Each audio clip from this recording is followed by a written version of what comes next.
آج ہم فعل مضارع کے حوالہ سے بڑا اہم سبق میں اس کو سمجھتا ہوں۔ جس بچے کو فعل مضارع سمجھ میں آ جاتا ہے اس کے لیے آگے نفی جہت بلم، نفی تقید بلن، ثقیلہ، خفیفہ، امر، نہی، جتنے بھی افعال ہیں جن کی گردانیں ہوتی ہیں ان کے بنانے کا قاعدے کو سمجھنا، ان کی گردانوں کو سمجھنا یہ آسان ہو جاتا ہے۔ بلکہ اس سے بھی اگلی بات میں کروں تو صیغے کا سمجھنا بھی فعل مضارع سے ہی بچے کو اگر سمجھ آ جائے تو آگے صیغہ بتانا بھی بچے کے لیے آسان ہو جاتا ہے۔ جس بچے کو فعل مضارع کا سبجیکٹ سمجھ نہیں آتا، فعل مضارع والا درس سمجھ نہیں آتا، فعل مضارع والا سبق سمجھ نہیں آتا، اس بچے کو آگے پھر پریشانی پشیمانی لاحق ہوتی رہتی ہے۔ اس لیے اس فعل مضارع کے اندر خصوصی توجہ کے ساتھ طلباء آج کے درس کو سماعت فرمائیں گے۔ سب سے پہلے فعل مضارع، مضارع کا لغوی معنی ہے مشابہت رکھنے والا۔ مضارع کا لغوی معنی ہے مشابہت رکھنے والا۔ اس فعل مضارع کو مضارع اس وجہ سے کہتے ہیں چونکہ حرکات و سکنات اور تعداد حروف کے اعتبار سے یہ اسم فاعل سے مشابہت رکھتا ہے، جیسے ینصر و ناصر، یعنی حرکات و سکنات اور تعداد حروف دیکھیں جو فعل مضارع کی ہیں سیم اسم فاعل کی ہیں، ینصر و ناصر۔ اسی طرح یضرب و ضارب، یکرم و مکرم۔ تو اس اعتبار سے یہ حرکات و سکنات اور تعداد حروف کے اعتبار سے فعل مضارع اکثر اسم فاعل سے مشابہت رکھتا ہے، اس وجہ سے فعل مضارع کو فعل مضارع کہا جاتا ہے۔ اسی طرح فعل ماضی کے بعد فعل مضارع کو ذکر کیا گیا، چونکہ ماضی اصل ہے اور مضارع ماضی کی فرع ہے۔ جب اصل سمجھ میں آئے گی تو پھر آگے فرع بھی اس کی سمجھ میں آئے گی، تو اصل مقدم ہوتی ہے اور فرع اس کے بعد میں آتا ہے، اس وجہ سے ماضی کو پہلے رکھا، اب مضارع کو مصنف بیان کرنا چاہتا ہے۔ اب فعل مضارع کا قبل اس کے کہ میں طریقہ بیان کروں کہ فعل مضارع کیسے بنتا ہے، کہاں سے بنتا ہے، اس سے پہلے تمہیدی طور پر میں آپ کے سامنے علامات مضارع کا مکمل تفصیل کے ساتھ بیان کرنا چاہتا ہوں۔ علامات مضارع، علامات مضارع یہ سمجھنا نہایت اہم ترین مسئلہ ہے طلباء کے لیے کہ علامات مضارع کتنی ہیں۔ سب سے پہلے علامات، علامت کی جمع ہے، علامات علامت کی جمع ہے۔ علامت اس کو کہتے ہیں جس سے کسی شے کی پہچان ہوتی ہے، جس سے کسی چیز کی پہچان ہوتی ہے اسے علامت کہا جاتا ہے۔ اب علامات مضارع کتنی ہیں؟ 4 ہیں۔ نمبر 1 الف، نمبر 2 تا، نمبر 3 یا، نمبر 4 نون، جس کا مجموعہ علماء صرف کے نزدیک عطین ہے۔ یہ یاد کرنے کے لیے ہے عطین۔ عطین فعل مضارع کا مجموعہ ہے علامات فعل مضارع کا، الف، تا، یا، نون، الف، تا، یا، نون، انہیں علامات مضارع کا نام دیا گیا۔ اب علامات مضارع میں اب اس کے بعد اگلا جو مرحلہ ہے کہ کون سی علامت، فعل مضارع کے 14 صیغے ہوتے ہیں نا گردان کے صرف کبیر میں، تو کون سی علامت کتنے صیغوں میں شروع میں آتی ہے۔ جب ہم فعل ماضی کے شروع میں علامات مضارع لگاتے ہیں تو کون سی علامت کس صیغے کے شروع میں آتی ہے اور کتنے صیغوں کے شروع میں آتی ہے، آئیے اب ہم سب سے پہلے اس کی تفصیل کرتے ہیں۔ تو سب سے پہلے میں وہ صیغے آپ کے سامنے پیش کرتا ہوں جو کم صیغوں میں استعمال ہوتے ہیں، کم جگہ پر وہ علامت کے طور پر استعمال ہوتے ہیں۔ مثال کے طور پر الف، الف کتنے صیغوں میں آتا ہے؟ الف صرف اور صرف ایک صیغے میں فعل مضارع کی علامت بنتا ہے۔ الف ایک صیغے میں فعل مضارع کی علامت بنتا ہے۔ وہ ایک صیغہ کون سا ہے؟ واحد متکلم، جیسے اضرب،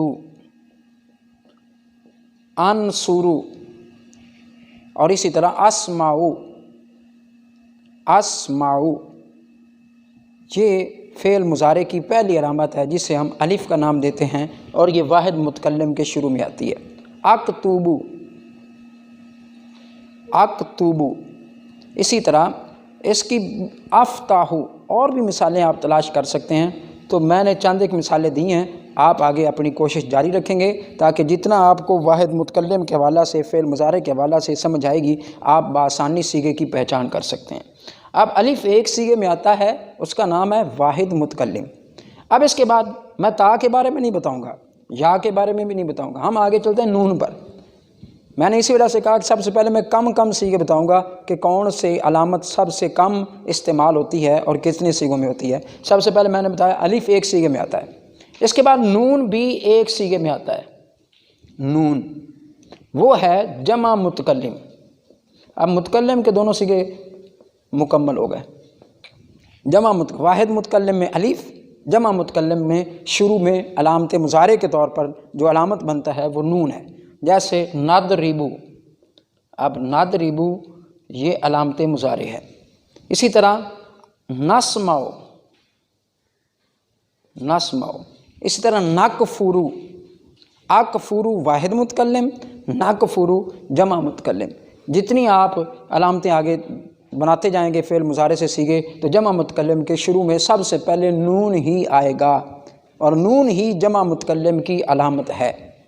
ننصرو، نکرمو، نجتنبو، یہ ساری کی ساری مثالیں نون سے ہے کہ جب نون جمع متکلم کے صیغے میں آتا ہے اس کی علامت بنتا ہے، تو اس کی یہ مثالیں ہیں، نضربو، نسمعو وغیرہ وغیرہ۔ اس کے بعد باری آ گئی یا کی۔ یا کتنے صیغوں میں آتی ہے؟ تو کہتے ہیں کہ یا 4 صیغوں میں استعمال ہوتی ہے بطور علامت فعل مضارع میں۔ کون سے وہ 4 صیغے ہیں؟ 3 مذکر غائب اور 1 صیغہ جمع مؤنث غائب، یعنی غائب کے صیغوں کے ساتھ خاص ہے۔ یا 1 صیغہ جمع مؤنث غائب اور 3 صیغے مذکر غائب، تو یہ 4 صیغوں میں علامت مضارع جو ہے وہ آتی ہے۔ کون سی علامت مضارع؟ یا 4 صیغوں میں آتی ہے، 3 صیغے مذکر غائب کے، جیسے یضربو، یضربانی، یضربون۔ تینوں صیغے آپ نے دیکھے، واحد مذکر غائب، تثنیہ مذکر غائب، جمع مذکر غائب، اور چوتھا صیغہ یضربنا۔ دیکھیے آپ 4 صیغوں کے شروع میں آپ جو قانون پیش کیا جائے اس قانون کو دیکھا کرے واقعتاً وہ لاگو ہو رہا ہے کہ نہیں، اپلائی ہو رہا ہے کہ نہیں۔ تو دیکھیں میں نے جو یا علامت مضارع ٹھہرائی ہے وہ یا 4 صیغوں میں آ رہی ہے کہ نہیں؟ یضربو، یضربانی، یضربونا، یضربنا، یکتبو، یکتبانی، یکتبونا، یکتبنا۔ تو یہ ساری کی ساری مثالیں یا کی ہیں کہ جب یا علامت مضارع بنتی ہے تو وہ فعل مضارع کے 4 صیغوں میں استعمال ہوتی ہے۔ وہ 4 صیغوں کی تفصیل میں نے آپ کے سامنے پیش کی۔ اس کے بعد گویا کہ میرے سامنے 6 صیغے ہو گئے جن کی علامتوں کی وضاحت میں آپ کے سامنے پیش کر چکا ہوں۔ واحد متکلم، جمع متکلم، 3 مذکر غائب کے اور 1 جمع مؤنث غائب کا، یہ کل 6 صیغے ہیں۔ اس کے علاوہ جتنے بھی صیغے ہیں وہ کتنے ہیں؟ 8۔ ان 8 صیغوں کے شروع میں جو بطور علامت چیز آتی ہے وہ ہے تا۔ تا علامت مضارع کے طور پر جتنے صیغوں میں پیش کی جاتی ہے وہ 8 صیغوں میں آتی ہے، 8 صیغوں میں استعمال ہوتی ہے۔ 8 صیغے وہ کون سے ہیں؟ نمبر 1، 3 صیغے مذکر حاضر، 3 صیغے مؤنث حاضر اور 2 صیغے مؤنث غائب۔ لو جناب یہ 8 صیغے مکمل ہو گئے۔ اس اعتبار سے ہم نے علامات مضارع کو تفصیل سے پڑھ لیا۔ اب میں 8 صیغوں کی مثال بھی پیش کروں۔ مثال کے طور پر تضربو، تضربانی، یہ 2 مؤنث کے ہو گئے، یعنی واحد مؤنث غائب اور تثنیہ مؤنث غائب۔ اس کے بعد مذکر حاضر کی باری آ گئی، تضربو، تضربانی، تضربونا، یہ 3 صیغے مذکر حاضر کے ہو گئے۔ تضربینا، تضربانی، تضربنا، یہ 3 صیغے مؤنث حاضر کے ہو گئے۔ اس اعتبار سے دیکھیں کہ تینوں یہ 8 کے 8 صیغوں میں، یعنی 3 مذکر حاضر، 3 مؤنث حاضر اور 2 مؤنث غائب کے صیغوں میں شروع میں تا ہی آئے گی، تا ہی آئے گی۔ اب آپ کے ذہن میں ایک سوال پیدا ہو رہا ہوگا کہ واحد مؤنث غائب اور واحد مذکر حاضر، اسی طرح تثنیہ یہ ایک جیسے سیغے ہیں۔ اب ہمیں کیسے پتہ چلے گا کہ یہ تثنیہ مذکر حاضر کا صیغہ ہے، مؤنث حاضر کا صیغہ ہے یا مؤنث غائب کا صیغہ ہے؟ تو اس کا اعتبار ترجمے سے پتہ چلے گا۔ اگر غائب کے اندر ترجمہ ہو رہا ہو اور مؤنث کا ہو رہا ہو تو تثنیہ مؤنث غائب بن جائے گا، واحد مؤنث غائب بن جائے گا۔ اور مذکر حاضر کے ساتھ ترجمہ کیا جا رہا ہو اور واحد مذکر حاضر کے ساتھ تو واحد مذکر حاضر کا صیغہ بن جائے گا۔ اگر تثنیہ مذکر کے حاضر کے ساتھ ترجمہ کیا جا رہا ہو پھر تثنیہ مذکر حاضر کا، تثنیہ مؤنث حاضر کے ساتھ ترجمہ کیا جا رہا ہو تو پھر تثنیہ مؤنث حاضر کا صیغہ بنے گا۔ تو ہمیں ان کے اندر فرق، جو ایک صیغے آتے ہیں، ایک جیسے صیغے آتے ہیں، ان کے اندر ہم فرق ترجمے کے ساتھ علماء صرف فرماتے ہیں۔ اس اعتبار سے وہ ہمارے لیے سمجھنا پرکھنا صیغے کو یہ آسان ہو جاتا ہے۔ تو یہ میں نے آپ کے سامنے علامات مضارع کی تفصیل پیش کی ہے کہ علامات مضارع کتنی ہیں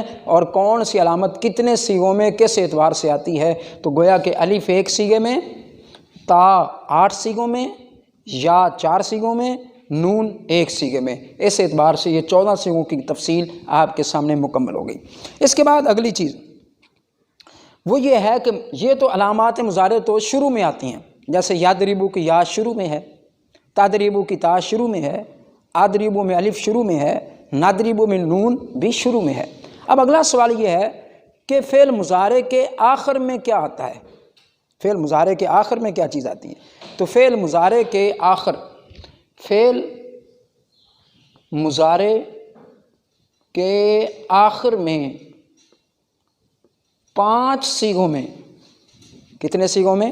5 صیغوں میں ضمہ اعرابی آتا ہے، ضمہ اعرابی آتا ہے۔ 5 صیغوں میں ضمہ اعرابی آتا ہے، کیونکہ فعل مضارع معرب ہوتا ہے، اس وجہ سے اس کے آخر میں ضمہ اعرابی آئے گا۔ اس کو ضمہ اعرابی کہتے ہیں چونکہ یہ معرب کی حرکات میں سے ضمہ اعرابی آتا ہے۔ وہ کون سے 5 صیغے ہیں؟ نمبر 1 واحد مذکر غائب جیسے یدریبو، نمبر 2 واحد مؤنث غائب جیسے تدریبو، واحد مذکر حاضر جیسے تدریبو، واحد متکلم جیسے ادریبو، جمع متکلم جیسے نادریبو۔ یہ 5 صیغے ہیں، دیکھیں ان کے آخر میں ضمہ ہی آ رہا ہے، ان کے آخر میں ضمہ ہی آتا ہے اور آئے گا۔ اب وہ 5 صیغے، اب آپ سے کو پوچھے کہ بتائیے وہ کون سے 5 صیغے ہیں جن میں فعل مضارع کے آخر میں ضمہ آتا ہے، تو ہم ان کو بھی تفصیل یوں بتا سکتے ہیں: یدریبو، تدریبو، تدریبو، ادریبو، نادریبو۔ یعنی واحد واحد، واحد مذکر غائب، واحد مؤنث غائب، واحد مذکر حاضر، واحد متکلم اور جمع متکلم، یہ وہ 5 صیغے ہیں جن کے آخر میں فعل مضارع میں ضمہ اعرابی آتا ہے۔ اب آگے فعل مضارع کے آخر میں ایک نون بھی آتا ہے، وہ نون کون سا ہوتا ہے؟ کیونکہ نون کی تو بہت ساری اقسام ہیں، تو وہ نون کون سا ہوتا ہے جو فعل مضارع کے آخر میں آتا ہے؟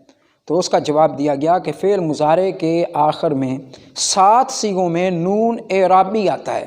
7 صیغوں میں کون سا نون آتا ہے؟ 7 صیغوں میں نون اعرابی، نون اعرابی۔ نون اعرابی کی ڈیفینیشن، نون اعرابی کسے کہتے ہیں اور نون اعرابی کون سا ہوتا ہے؟ نون اعرابی وہ نون ہوتا ہے جو معرب میں ضمہ اعرابی کے عوض آتا ہے۔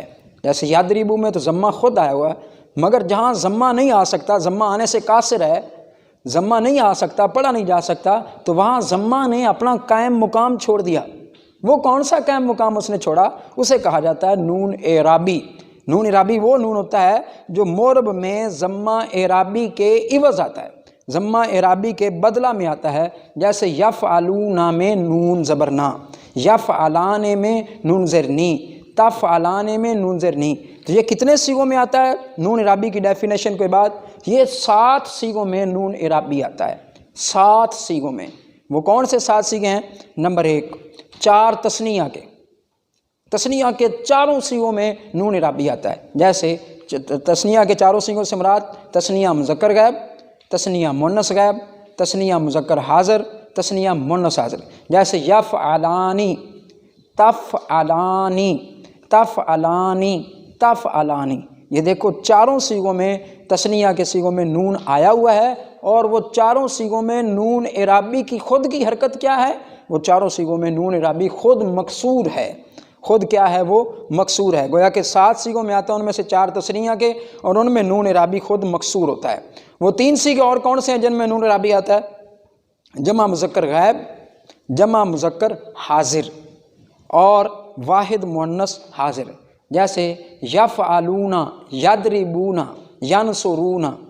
اسی طرح تضربون، تفعلون، تنصرون، ان میں نون اعرابی آیا ہوا ہے مگر ان میں نون اعرابی مکسور نہیں ہوگا، یہ بھی ایک پہچان ہے اس کی، ان میں نون اعرابی مفتوح ہوگا۔ تثنیہ کے چاروں صیغوں میں مکسور ہوتا ہے اور باقی تمام جگہ پر نون اعرابی مفتوح ہوتا ہے، یعنی 3 صیغوں میں وہ مفتوح ہوتا ہے۔ وہ 3 صیغے کون سے؟ ایک دفعہ پھر دہراتا ہوں، جمع مذکر غائب جیسے یضربون، جمع مذکر حاضر جیسے تضربون، واحد مؤنث حاضر جیسے تضربین، تضربین، تفعلین، تنصرین، تسمعین۔ یہ سارے کے سارے صیغوں میں جو 3 صیغے اور 4 تثنیہ کے میں نے گنوائے، یہ 7 صیغے کل بنتے ہیں۔ ان کے آخر میں کون سا نون اعرابی، کون سا نون آتا ہے؟ تو جواب یہ دیا گیا ان کے آخر میں نون اعرابی آتا ہے۔ تو گویا کہ آپ کے سامنے یہ 7 اور 5 12 صیغے ہو گئے۔ شروع میں علامات مضارع 14 کے صیغوں میں جس طرح اعتبار سے آتی ہے اس کی بھی تفصیل ہو گئی، اور آخر میں 5 صیغوں میں ضمہ خود آتا ہے، 7 صیغوں میں وہ اپنا قائم مقام یعنی نون اعرابی چھوڑتا ہے، اور 2 صیغے باقی رہ گئے کیونکہ کل 14 صیغے بنتے ہیں گردان میں، صرف کبیر میں۔ وہ 2 صیغے کون سے ہیں؟ تو اس میں جمع مؤنث کے 2 صیغے ہیں، جمع مؤنث غائب، جمع مؤنث حاضر، جمع مؤنث غائب، جمع مؤنث حاضر، جیسے یضربنا اور تضربنا، ینصرنا، تنصرنا۔ اس میں جو نون آتا ہے وہ نون اعرابی نہیں ہے، وہ نون مبنی ہے۔ جیسے وہ ضربنا ماضی میں آتا ہے اسی طرح وہ مضارع کے صیغوں میں بھی اسی طرح آئے گا، اور آخر تک یہ فعل مضارع کے 2 صیغے مبنی کہلاتے ہیں۔ یہ نون کبھی نہیں گرتا، کبھی بھی نہیں گرتا۔ کوئی بھی عامل اس کے پیچھے فعل مضارع پر داخل ہو جائے، خواہ لم داخل ہو جائے، خواہ امر آ جائے، خواہ لام نہی آ جائے، کوئی بھی عامل آ جائے، تو فعل جو جمع مؤنث غائب کا صیغہ ہے اور جمع مؤنث حاضر کا صیغہ ہے اس کا نون مبنی ہوتا ہے۔ اس اعتبار سے ہم کہیں گے کہ فعل مضارع میں 2 صیغوں میں جو آتا ہے وہ نون مبنی آتا ہے۔ وہ 2 صیغے کون سے ہیں؟ وہ جمع مؤنث غائب اور جمع مؤنث حاضر۔ تو اس اعتبار سے صیغوں کی ہم نے مکمل تفسیر علامات مضارع کے اعتبار سے شروع سے بھی ہم نے اس کو کر لیا، اپنے احاطے میں لے لیا، اور آخر سے بھی لے لیا۔ شروع میں علامات مضارع کے اعتبار سے اور آخر میں 5 صیغوں میں نون ضمہ اعرابی آتا ہے اور 7 صیغوں میں نون اعرابی آتا ہے اور 2 صیغوں میں نون مبنی آتا ہے۔ دونوں اعتبار سے ہم نے صیغوں کو اپنے احاطے میں لے کر اب صرفی یہ سمجھے کہ میرے سامنے کوئی بھی صرف کا صیغہ جو فعل مضارع سے تعلق رکھتا ہوا آئے گا میں اس کی پہچان ضرور کر لوں گا اور میرے لیے اس کا سمجھنا آسان ہو جائے گا اس مکمل تمہیدی بیان کے بعد۔ اب اس کے بعد ہم فعل مضارع کو بنانے کا طریقہ انشاءاللہ اگلے درس میں سمجھیں گے کہ فعل مضارع کو بنانے کا طریقہ کیا ہے، معروف کا طریقہ کیا ہے، مجہول کا طریقہ کیا ہے۔ معروف کا طریقہ اور مجہول کا طریقہ سمجھنے سے پہلے اس علامات مضارع والے سبق کو آج کے اس درس کو ضرور سمجھیے گا کہ اس میں علامات مضارع کس اعتبار سے آتی ہیں، کون سی علامت کیسے آتی ہے، اور آخر میں کون سی علامت آتی ہے، ضمہ کتنے صیغوں میں آتا ہے، نون اعرابی کتنے صیغوں میں آتا ہے اور نون مبنی کتنے صیغوں میں آتا ہے۔ والسلام وآخر دعوانا ان الحمد للہ رب العالمین۔